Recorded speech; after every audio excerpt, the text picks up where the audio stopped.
সুপ্রিয় দর্শক, আসসালামু আলাইকুম। আপনি খামার কেন করবেন, কী জন্য করা উচিত, আজকের আলোচনা সেই বিষয়ে।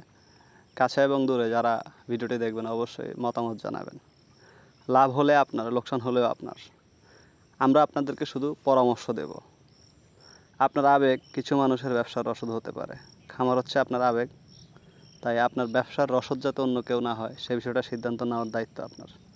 খামার আপনি কেন করবেন, খামার করার জন্য কীরকম জায়গা আপনাকে নির্বাচন করতে হবে, সঠিক সিদ্ধান্ত বা সঠিক প্লেস পজিশন আপনি নিচ্ছেন কিনা সেই বিষয়টাকে আপনাকে দেখতে হবে।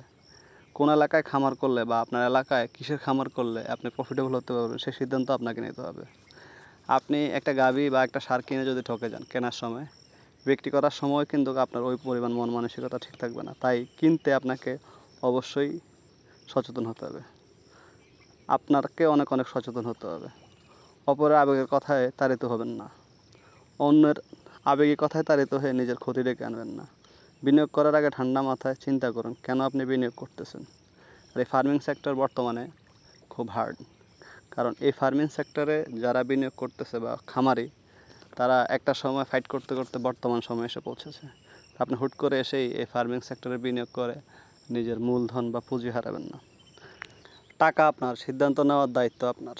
এই সেক্টরে লাভ আছে, তবে আপনাকে অবশ্যই এই সেক্টর সম্বন্ধে যথেষ্ট পরিমাণ জ্ঞান আহরণ করতে হবে, পড়াশোনা করতে হবে, ট্রেনিং করতে হবে। গবাদি পশুর জাত সম্পর্কে আপনার জানতে হবে, কোন বিজনেসটা কখন কোন পর্যায়ে বাজার ব্যবস্থাপনা ভালো থাকে সে বিষয়ে আপনাকে যথেষ্ট ধারণা রাখতে হবে। আপনার যথেষ্ট ঘাসের জমি থাকতে হবে, যথেষ্ট ম্যান পাওয়ার থাকতে হবে। লোকের যে একটা সংকট ক্রাইসিস এই সেক্টর, ফার্মিং সেক্টরে, সেটা থেকে আপনাকে বের হয়ে আসতে হবে। আপনার হিউজ লোকবল প্রয়োজন এই ফার্মিং সেক্টরে। আপনি যে প্রোডাক্টটা উৎপাদন করতেছেন সেটার বাজার ব্যবস্থা কেমন সেই বিষয়ে আপনাকে মনিটরিং করতে হবে। আপনি 60 টাকা এক জায়গায় দুধের লিটার পাচ্ছেন, 65 টাকা কোথায় বিক্রি করতে পারবেন প্রতিনিয়ত সেই স্টাডি আপনাকে করতে হবে। তবে আপনার যার কাছে 60 টাকা বিক্রি করতেছেন তাকে ঠিক রেখে, কারণ সে আপনার মূল প্রোডাক্টটা সে আপনার ফার্ম থেকে নিচ্ছে, তাকে বিপদে ফেলে আপনি মানে বেশি দামের আশায় অন্যকে দিয়ে আপনি নিজে প্রতারিত হবেন না, ঠকবেন না। অন্যকে প্রতারণার ফাঁদে না ফেলে নিজের প্রোডাক্টটাকে কীভাবে ভালো একটা দামে সেল করতে পারবেন সেদিকে অবশ্যই মনোনিবেশ করবেন। কারণ খামার একদিনের বিজনেস নয়। আপনি একটা প্রোডাক্ট নিয়ে কাজ করতে করতে 10টা বছর যাওয়ার পরে আপনার প্রোডাক্টের মান এবং ওই প্রোডাক্টটার বাজার এবং প্রচার প্রসারই সব কিছুই হবে। তখন আপনার ওই প্রোডাক্টের ভ্যালু যদি ভালো না থাকে আপনি মার্কেটে টিকতে পারবেন না। তো সমস্ত বিষয় নিয়ে আসলে আমি রুবেল চেষ্টা করি সবসময় আপনাদেরকে জানানোর জন্য।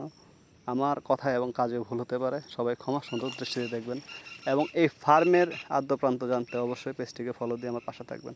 আসসালামু আলাইকুম রহমতুল্লাহ।